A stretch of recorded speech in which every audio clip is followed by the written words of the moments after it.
Chers auditeurs, bonjour. Je vous souhaite la bienvenue au sein du podcast Vocalship.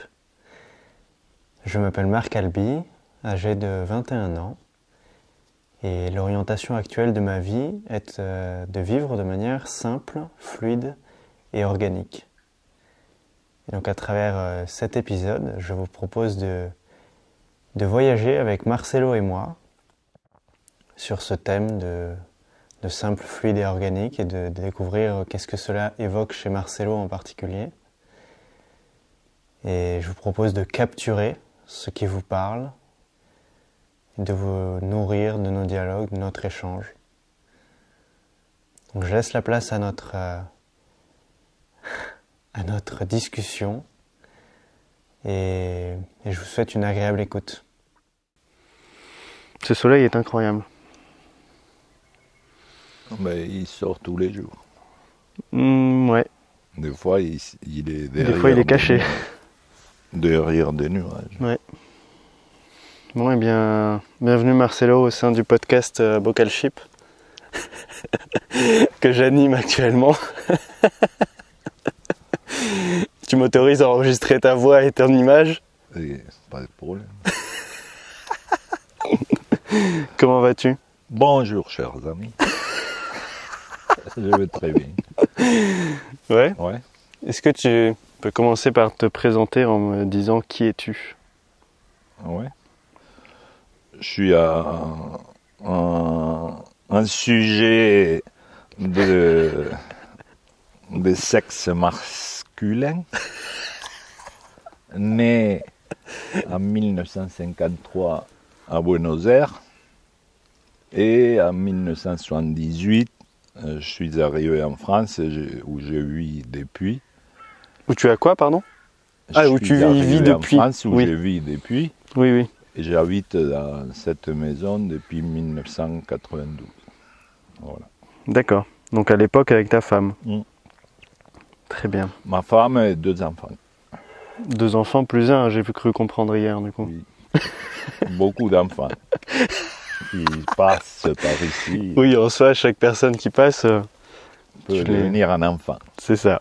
Tu fais ce que j'ai dit. Ok. Quelles sont tes activités principales aujourd'hui, enfin en ce moment? Ah, oui, voilà. Et pour la présentation de ma vie professionnelle, je peux expliquer que j'ai fait beaucoup de choses. Oui. Mais j'ai fait de la taille des pierres, de la sculpture, du moulage, du modélage, tout ça que j'ai appris empiriquement ou dans des cours du soir. Et au jour d'aujourd'hui, je travaille beaucoup moins avec la sculpture, tout ça, mais je travaille un peu. J'ai un peu de retraite et je vis dans cette maison qu'on a plus ou moins bichonné avec mes enfants et ma femme, qu'on continue de bichonner avec des gens qui passent, puisque je reçois beaucoup de workaway. Et voilà. D'accord. Donc la vie ici, c'est une vie simple où on essaye d'avoir un maximum d'aliments produits ici et acheter le minimum à l'extérieur. Pour l'instant, je ne sais pas quels sont les pourcentages, mais on s'en fout. On sait où on va. Très bien. Et aujourd'hui, nous sommes le 1er janvier 2022. Et où est-ce que tu vas, Marcelo, dans ce cas? Ben là, j'ai fini de fumer ma cigarette et après, je pense me diriger, je sais pas, faire un petit pipi sur une plante que j'aurais choisie parce qu'apparemment ils disent que c'est un très bon amendement. Et voilà, après venir à manger, etc. D'accord. Je crois qu'on t'appelle. Ouais.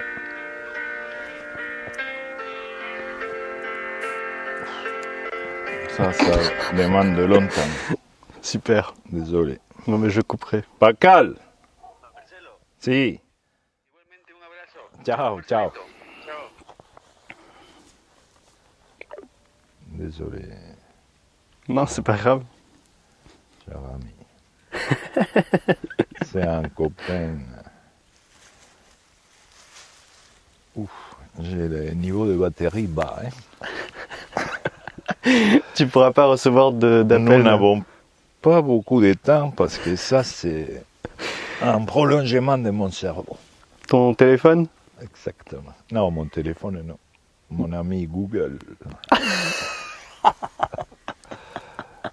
Google. D'accord. Cliquez. Je reviens sur ce que tu me disais tout à l'heure concernant ta vie dans cette maison et à Lourdes, dans ce lieu, où tu me parlais de simplicité. Ouais. Donc c'est un thème que tu sais que je voulais aborder. Qu'est-ce que c'est pour toi la simplicité? Ou vivre simplement?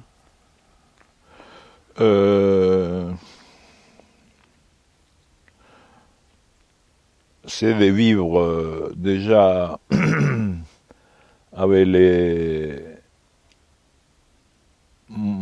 en simplifiant les contraintes, Ouais.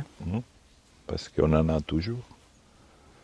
Donc pour avoir une vie le plus paisible possible et la plus heureuse. Moi, comment je la traduis ici, c'est m'occuper de toutes les plantes que j'ai plantées. Je me sens responsable puisque normalement, il y a beaucoup de plantes ici qui ne sont pas endémiques de Jourde. D'accord. Je ne sais pas quoi. Là, il y a des choux chinois. Ça ne vient pas de Jourde. Ouais. Donc, on va les manger dans quelques mois, mais il faut s'en occuper. Du moment qu'on plante la graine, qui est quand même une réserve d'énergie, comme nous, tous les êtres, on est des réserves d'énergie, où une plante a vécu une vie pour que cette graine puisse peut-être être viable. Donc à partir du moment que nous prenons en charge cette graine, il faut qu'on s'en occupe. On peut tenter de laisser qu'elles fassent leur vie, c'est ce qu'on essaye de faire ici. La culture qu'on pratique ici, c'est une culture, comment on peut dire, très chaotique. C'est-à-dire? C'est-à-dire, c'est... Chacun se démerde. Hein? Nous, on plante beaucoup pour nous, pour les oiseaux, pour les limaces, pour une partie pour nous et une autre partie pour que ça graine naturellement et ces plantes qu'on doit chouchouter au début puissent devenir endémiques ici à Jourde. Endémique, ça veut dire quoi? Autonome? Endémique, c'est peut-être pas les bons mots puisque j'ai pas assez de batterie pour chercher la définition exacte. Mais endémique ou qui s'adaptent à Jourde et qui deviennent autonomes, c'est ça. D'accord. Donc il y a comme ça des salades qui repoussent tout seules parce qu'elles se sont semées toutes seules, des patates, n'importe quelle plante potagère qu'on a mis. Et à cela, on essaye de pas trop travailler la terre, pas du tout. Même la seule intervention qu'on fait, c'est des fois d'enlever quelques herbes qui dérangent pour une plantation qu'on laisse sur place et tous les ans on apporte de la nourriture pour les plantes en attendant que les systèmes s'autogèrent tout seuls. Ouais, soit autonome d'une certaine manière parce qu'il se nourrit lui-même, quoi. Exactement. D'accord, je comprends très bien. Qu'est-ce que, si je te partage, vivre de manière simple, fluide et organique, qu'est-ce que ça t'inspire, ces trois mots? Simple, fluide et organique. C'est l'eau. L'eau? Ben oui, c'est simple, il n'y a pas beaucoup d'atomes, c'est fluide et c'est organique. En effet. Ça veut dire quoi pour toi, quelque chose d'organique? Organique? Ouais. C'est quelque chose de vivant. Ok. Ça s'arrête là? Mais oui, elle est vivante. Elle est fluide. Elle vit. Et la fluidité, du coup, c'est quoi? Mais je veux dire, dans ta vie, si tu devais représenter ces mots dans ton quotidien, à toi en tant qu'humain. Mais la fluidité, c'est vivre dans les chaos, comme ces jardins. C'est-à-dire tous les jours, profiter de ce qui nous nourrit, c'est-à-dire le soleil, l'air, etc. Et puis la nourriture qu'on produit. Et les chaos dans notre vie, c'est toujours ça, c'est qu'on est en train de flotter dans un magma visqueux, tout seul, entouré comment on dit, d'autres entités qui peuvent être d'autres humains, d'autres plantes, d'autres minéraux végétaux. D'accord. Et dans ces magmas visqueux, nous sommes tous, à chaque instant, confrontés à des décisions. Ok. Voilà. Et ces décisions concernent tout ce qui nous entoure. Si nous avons dans notre tête clair vers où on veut aller, c'est un chaos où on prend des décisions à chaque instant. Donc en fait, d'une certaine manière, tu ressens que tu as un cap et que du coup, dans chaque instant, tu prends des décisions pour t'orienter vers ce cap? Oui, oui.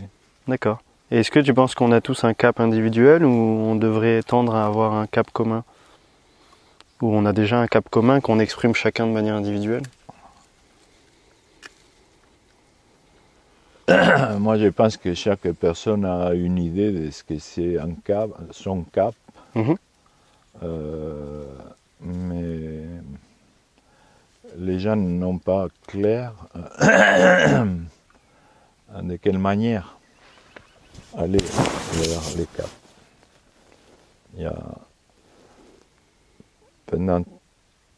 J'ai appris il n'y a pas longtemps quelque chose de très intéressant. Dis-moi. C'est que la reproduction sexuée, elle est présente dans 95% des êtres et c'est pas la plus effective. Effective, Ouais. c'est-à-dire? Ben, c'est-à-dire que c'est une reproduction très chaotique. Du moment où il y a un jeu de individus qui doivent entamer une guerre déjà pour conquérir un truc pour pouvoir se reproduire. D'accord. Et il faut toujours un gagnant. Ok? Bien. La nature est aussi cruelle que ça. Il n'y a pas que les champignons bavacool qui aident à toutes les plantes, etc. Il y a des champignons qui sont très agressifs, qui mangent d'autres corps, etc. etc. Ouais. Donc, je pense que nous avons l'intelligence assez développée, peut-être, mais c'est pas sûr, pour trouver un moyen de s'en sortir de cette dualité guerrière que nous avons. Ok. Hein? Ce qui existe dans notre monde, ça fait partie de ça. Okay. C'est-à-dire d'une dualité, du blanc, du noir, du Dieu, de l'enfer, d'un pays contre un autre, etc. Tandis qu'il y a 1% d'individus, les féministes vont dire que c'est les femmes qui se reproduisent, les autres connards, ils diront ce qu'ils voudront, mais en général, c'est des organismes asexués. Si pour nous c'est que les femmes, que l'organisme féminin qui a le pouvoir de se reproduire, d'être un réceptacle, appelons-le féminin. Ils se reproduisent très bien. Et ils arrivent à avoir des mutations génétiques même en faisant des clones. D'accord. Puisqu'il y a toujours un hasard. Dès qu'il y a une information qui se transmet, on voit ce qui se passe dans le monde. Hein? Tout à fait. Ok, Voilà. je vois, très bien. Et à travers ce chaos et cette navigation finalement et ce voyage perpétuel de la vie, on va dire, Ouais. qu'est-ce qui nourrit notre bonheur d'après toi? Ou qu'est-ce qui nourrit ton bonheur? Moi, mon bonheur, c'est plein de choses. Mais, en ce qui me concerne, autour de moi, c'est simplement, tu vois, je sors, je peux travailler peu maintenant sur la terre, mais je m'y mets des fois pour faire des trucs. J'ai planté Je me suis fait chier dans une zone que j'ai pensé fertile. J'ai planté des choux, j'ai passé je ne sais pas combien de temps, et ils sont tout petits, ça pousse pas. Mais c'est comme ça. Des fois ça marche, des fois ça marche pas. Je vois. Très bien. Voilà. Ok. Est-ce que si je devais m'immerger dans ta tête, qu'est-ce que ça donnerait pendant quelques minutes? Qu'est-ce qui se passe dans ta tête, Marcelo? On continue. Là, pour l'instant, enfin, dans ma tête, ce qui s'est toujours passé, en fait, c'est que j'ai essayé de faire circuler toute l'information qui passe sur moi. D'accord. Essayer de nouer des contacts qui évoluent d'après le temps, d'après les gens que je connais, etc. Ça s'est fait dans l'artistique, mais aussi dans les social, etc. De toute manière, j'ai fait aucune action, j'ai jamais fait aucune action dans ma vie à l'extérieur de chez moi, de ma maison, etc., qui ne soit pas à caractère social, pour tendre vers un monde qui me plairait vivre, que c'est le monde dans lequel je vis là, tranquille, avec des choses avec lesquelles je me nourris, en essayant tous les jours de connaître un peu plus ce qui m'entoure. C'est un univers, Ouais. dans clair. un mètre carré de terre. Je suis totalement d'accord. Ouais. Donc, Ok. pour aller en Inde, en Patagonie ou faire un séjour au pôle Nord, je préfère des fois regarder un reportage. Fait par un mec qui s'est éclaté à faire ça, à se faire chier, à avoir froid, ou tout ça. Ouais, je Mais comprends. après, je profite juste de la magnificence du lieu. Mm. Mais si je veux de la magnificence, je sors un jour de soleil, un jour de pluie, n'importe quand, tout est changeant. C'est clair. C'est un voyage chaque jour, quoi. Ouais.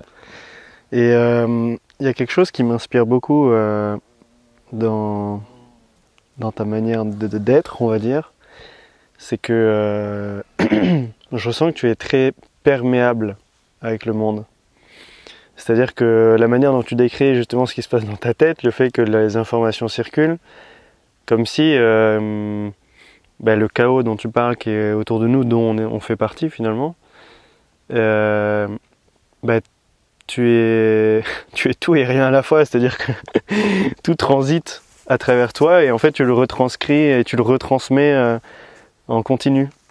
Et donc c'est perméable dans le sens où la fatigue dont je te parlais hier, par exemple, que moi je ressens avec moi-même, c'est que j'accumule en fait beaucoup. Et du coup, d'une certaine manière, je reçois, mais j'ai une partie imperméable parce que je n'arrive pas à retransmettre de manière, on va dire, linéaire, ou en tout cas autant que ce que je reçois. Et du coup, j'accumule et ça me fatigue parce que j'essaye de traiter des quantités d'informations que je n'arrive pas en fait. Et c'est et dans ton comportement, je ressens qu'il y a beaucoup de cette perméabilité avec ce qui nous entoure. Je sais pas si c'est des notions qui te parlent ou si tu le ressens, mais... Ça peut être vu comme ça, ouais. Mais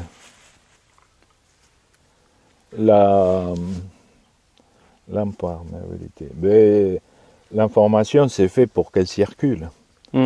C'est ce qui se passe dans l'univers depuis qu'il a commencé. Oui. Donc je suis pas dans la mouvance gens qui prient à l'univers, tout ce bordel, ça me parle pas. D'accord. Mais je constate que l'univers fonctionne comme ça.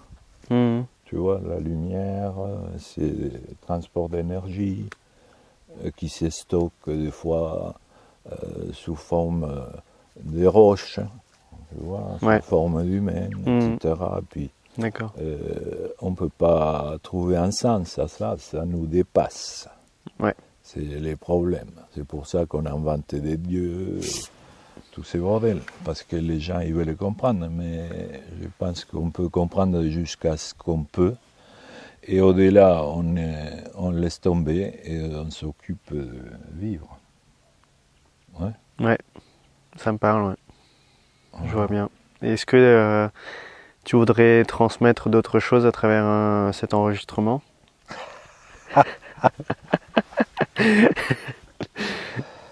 Oui, soyez heureux. Allez en paix. Magnifique. Très bien. Merci Marcelo pour ton partage. Ouais.